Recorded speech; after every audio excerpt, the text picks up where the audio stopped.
Hey guys, so I've got a quick tip video on a 2007 Toyota Tundra V8 for the check engine light on. So it's got two fault codes in the computer: P0328 knock sensor 1 circuit high bank 1 or single sensor, and P0333 knock sensor 2 circuit high bank 2.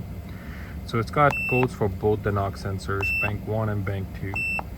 If you go in pending, same codes. Permanent, probably not supported on this car yet. Go back and check the system status, and you can see two codes, two monitors incomplete. That means somebody recently either disconnected the battery or changed the battery, cleared the codes, and the drive cycle required has not been finished yet. So first of all, knock sensors, they're usually mounted on the block, and what they do is they simply, in simple terms, they're just like small mics connected to the engine that detect any abnormal vibration, knocks, or detonation. Once it detects the detonation or any uneven knocking, it converts it into the signal to the ECU, so the ECU can adjust timing. Once the sensor goes bad, it can cause a couple of different issues. Most common is the check engine light comes on. It's such a small difference, sometimes you don't even feel it, but it could cause problems with like sluggish running, engine noise, pinging, knocking, rattling, especially under load while you're accelerating, and it could also affect the fuel mileage too. Now on this model, this is how you have to remove the intake manifold to get to it. So pretty much all the stuff has to come off. This is the knock sensor right over here, bank 1, and this is the knock sensor bank 2. Now a lot of times it goes bad one at a time. Even though they have the same age, they go through the same driving conditions, very rarely both of them go bad at the same time. Usually if both of them are gone bad, the main culprit usually is, it could be a wiring issue, or it could just be the sensors too, but I always check the wiring, which is a known issue in Japanese cars. The connectors, they get deteriorated. Sometimes rodent, something that chew it, one of those things. So once you remove the intake manifold, this is how it looks. It will be mounted right on the block right over here, bank 2, bank 1. One thing I always check on these cars is, so you can let the customer know before you take it apart, since they're under the intake manifold, a lot of times rodents get there to get heat. And if you see over here,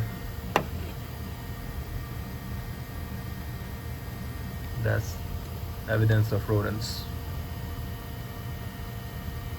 And the passages are enough. See over there,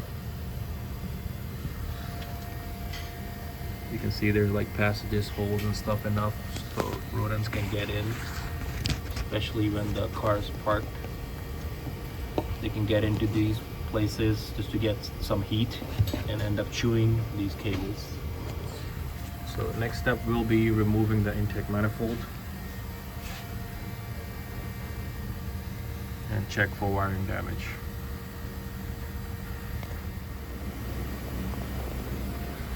Alright, so got the intake manifold taken off. As I suspected, a lot of rodent damage.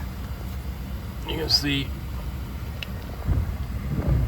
knock sensor cables on the sensors chewed out. The other knock sensor, same chewed out cables. This is hanging in there, not connected to anything. A lot of acorns and rodent feces at the bottom.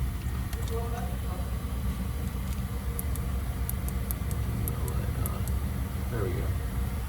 You can also see the cable for the secondary air pump is chewed out. I'm going to remove the sub harness just to confirm, make sure everything else looks fine. A lot of casings and stuff have been chewed out too, so we'll insulate it. There were no secondary air system codes in there, but there were two monitors incomplete, so possibly somebody cleared the codes before they brought it to me. So next step is fixing the wiring, and then go on from there. Hopefully no short to the ECM, because there are no fuses in between the knock sensor and the ECU. It goes direct, so sometimes if it shorts the cable, it could cause a damage to the ECU. But to check it, we have to fix all this, put it together, and then go on from there. Alright, so I got the cables fixed. So next step, we're gonna clear the fault codes.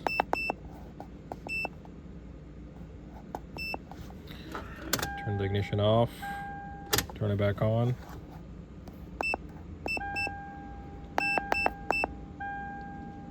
No fault codes. Before it was coming on as soon as the ignition was turned on. Turn it off, take the key out, start it.